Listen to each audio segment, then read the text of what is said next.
Lord. దేవునికి స్తోత్రం. మీ అందరికి వందనాలు. దేవుని వాక్యము వినడం ద్వారా, చదవడం ద్వారా దినదినము మనము ఆత్మలో ఎదగగలుగుతాం. కనుక ఈ యొక్క ఛానల్లో మనము వాక్యమును చదవగలము, వాక్యమును వినగలము. కనుక ఈ యొక్క వాక్యాన్ని మీరు చదవడానికి, వినడానికి దినములో ఒక్కసారైనా ఈ యొక్క ఛానల్ని ఓపెన్ చేసి మీరు వాక్యమును విని, చదివి దేవుని ద్వారా నిత్యము దీవెనలు పొందుకోవాలని కోరుతూ, అదేవిధంగా మీరు ఆధ్యాత్మికంగా, ఆత్మీయంగా ఎదగాలని మేమందరం కోరుతున్నాం. కనుక ఈ యొక్క వీడియోని, ఈ యొక్క అధ్యాయం పూర్తిగా మీరు విని దేవుని దీవెన ఆశీర్వాదములు పొందుకోవాలని కోరుతూ నా మాటలు ముగిస్తూ ఉన్నాను. Praise the lord.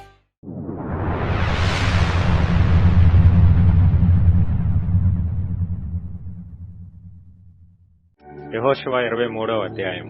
చుట్టూనున్న వారి శత్రువులలో ఎవరునూ వారి మీదకి రాకుండా యెహోవా ఇశ్రాయేలీలకు నెమ్మది కలుగచేసిన మీదట అనేక దినములైన తరువాత యెహోషువ బహు సంవత్సరములు గల వృద్ధుడాయెను. అప్పుడు అతడు ఇశ్రాయేలీలందరినీ, వారి పెద్దలను, వారి ముఖ్యులను, వారి న్యాయాధిపతులను, వారి నాయకులను పిలిపించి వారితో ఇట్లనెను: నేను బహు సంవత్సరములు గడిచిన ముసలివాడను. మీ దేవుడైన యెహోవా మీ నిమిత్తము సమస్త జనములకు చేసినదంతయు మీరు చూచితిరి. మీ నిమిత్తము యుద్ధము చేసిన వాడు మీ దేవుడైన యెహోవాయే.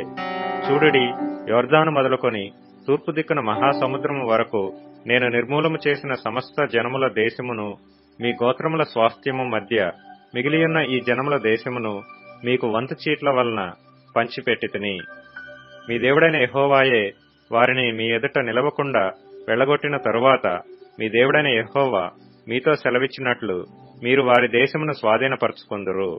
కాబట్టి మీరు మోషే ధర్మశాస్త్ర గ్రంథములో వ్రాయబడినదంతటినీ గైకొని అనుసరించుటకు మనస్సు దృఢము చేసుకొని, ఎడమకు గాని కుడికి గాని దాని నుండి తొలగిపోక, మీ యొద్ద మిగిలియున్న ఈ జనుల సహవాసము చేయక, వారి దేవతల పేర్లను ఎత్తక, వాటి తోడని ప్రమాణము చేయక, వాటిని పూజింపక, వాటికి నమస్కరింపక, మీరు నేటి వరకు చేసినట్లు మీ దేవుడైన యెహోవాను హత్తుకొని ఉండవలెను.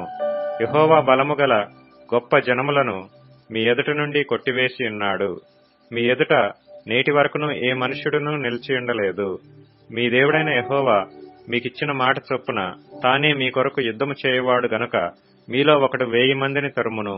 కాబట్టి మీరు బహు జాగ్రత్త పడి మీ దేవుడైన యెహోవాను ప్రేమింపవలెను.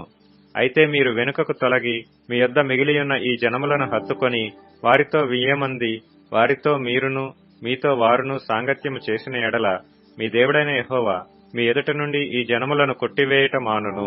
మీ దేవుడైన యెహోవా మీకిచ్చిన ఈ మంచి దేశములో ఉండకుండా మీరు నశించు వరకు వారు మీకు ఉరిగాను, బోనుగాను, మీ ప్రక్కల మీద కొరడాలుగాను, మీ కన్నులలో ముళ్లుగాను ఉందురు. ఇదిగో, నేడు నేను సర్వలోకుల మార్గమున వెళ్ళుచున్నాను. మీ దేవుడైన యెహోవా మీ విషయమై సెలవిచ్చిన మంచి మాటలన్నిటిలో ఒకటి అయినను తప్పి ఉండలేదని మీరు అనుభవపూర్వకముగా ఎరుగుదురు. అవి అన్నీయూ మీకు కలిగెను, వాటిలో ఒకటి అయినను తప్పి ఉండలేదు. అయితే మీ దేవుడైన యెహోవా మీతో చెప్పిన మేలంతయు మీకు కలిగిన ప్రకారము మీ దేవుడైన యెహోవా మీకిచ్చిన ఈ మంచి దేశములో ఉండకుండా ఆయన మేము నశింపజేయు వరకు యెహోవా మీ మీదకి కీడంతయు రాజేయను. మీరు మీ దేవుడైన యెహోవా మీకు నియమించిన ఆయన నిబంధనను మీరి ఇతర దేవతలను పూజించి వాటికి నమస్కరించిన ఎడల యెహోవా కోపము మీ మీద మండును. గనుక ఆయన మీకిచ్చిన ఈ మంచి దేశములో నుండకుండా మీరు శీఘ్రముగా నశించిపోవుదురు. దేవునికి స్తోత్రం. ఈ యొక్క వాక్యం ద్వారా మీరు దేవుని యొక్క తాకిడిని, అనుభవమును మీరు కలిగి ఉన్నారని నమ్ముచున్నాను. ఈ యొక్క అనుభవం, ఈ యొక్క దేవుని యొక్క సన్నిధిని అనేకులు అనుభవించాలని మీరు కోరుతున్నట్లయితే తక్షణమే ఈ ఛానల్ని అనేకులకు షేర్ చేయండి, లైక్ చేయండి, సబ్స్క్రైబ్ చేసుకుని మాకు మరింత ప్రోత్సాహాన్ని ఇస్తే మేము ఇంకా మంచివి మీ ఎదుటకు తీసుకుని వచ్చి అనేకులకు మేము ఆశీర్వాదకరముగా ఉండాలని కోరుతున్నాము.